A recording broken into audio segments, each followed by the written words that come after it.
Hey everyone! So, Detective Pikachu was a movie that came out. While that was coming out, I thought I'd do a take on Detective Pikachu from a slightly grittier, darker world. But I wanted it to be really tongue-in-cheek and fun, nothing that took itself too seriously. For this piece, I start off with a small sketch here that includes Detective Pikachu at a crime scene. It looks like a murder scene here of some kind, with Chansey taking away the body with a blank expression, and we have Officer Jenny taking a report here, and then also we have Psyduck here, who has seen it all. It was just kind of a fun idea, and I just wanted to see it through. Now, I am doing this in Procreate like usual. I do have these grids here that you can see for perspective. I was doing this in more or less kind of an isometric view. For those of you who don't know, it's kind of above where you basically have, like you could see here with the grid, slightly overhead at an angle is the best way I could describe it in simple terms. It's definitely more complicated than that, but just to give you an idea. Now, Procreate does actually have a perspective tool now, and I started using it just at the beginning here, but I was impatient and did not really mess with it too much, and I just dove in. Now I have messed with it, and this would have made the piece a lot quicker if I would have just taken like 10 minutes to kind of figure it out. I did not do that, but you can see the grids that I put in there, and then it lines up basically everything that's going to come. So you can see with the little walkway there too, or I should say the sidewalk area, I started to actually duplicate. There is a duplicate tool in Procreate, but everything came out looking very samey, so that's why I did everything by hand for the rocks there. At this point, I'm putting down all the flat colors, and I know that I want two light sources. Again, that's kind of a thing that I typically like to do. Another thing that I like to use a lot of is the orange and purple light sources. I love that combination, and that will come into play here in just a little bit.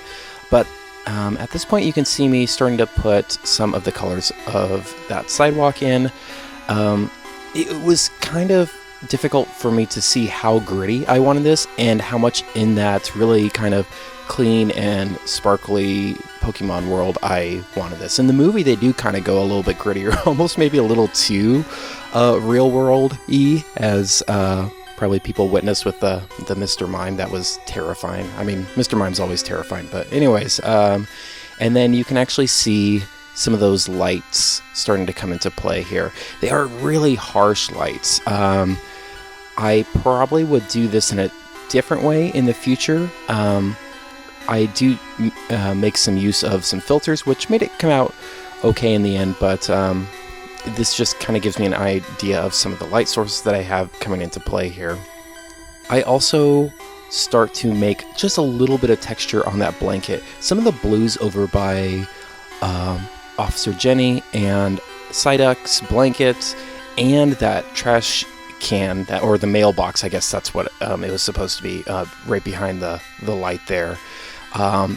It was a little tricky trying to find all different blues that wouldn't compete with each other, that would make it seem like their own separate thing. Also, I start to put in some gradients here, some vignette to kind of focus in on the crime scene. Also, this is something that's happening at night, and I'm starting to put in some of those shadows here. I do play with the opacity for all of these layers, so that is something that you'll see at the beginning. It might come off really harsh, and then it'll kind of go away.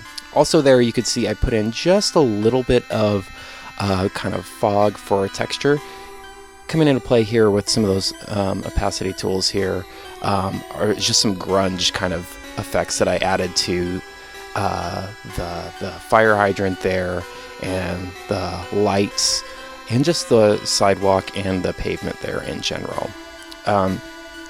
At this point, it is a matter of kind of making sure that everything's going to look cohesive and everything looks like it belongs there. But I wasn't quite happy, so you get to see actually the tape here come into play.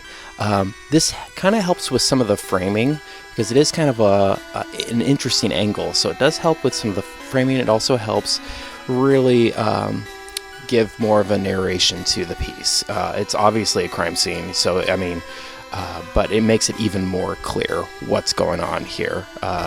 And there is a text tool. I simply use that in the tape there, and we come to our final piece. The final piece, I did add a filter, so on one side we do have some of that cooler orange light and some of that purple light coming off what would be like sign fixtures and everything like that. Let me know what you guys think. I will be posting again a little bit more frequently on here.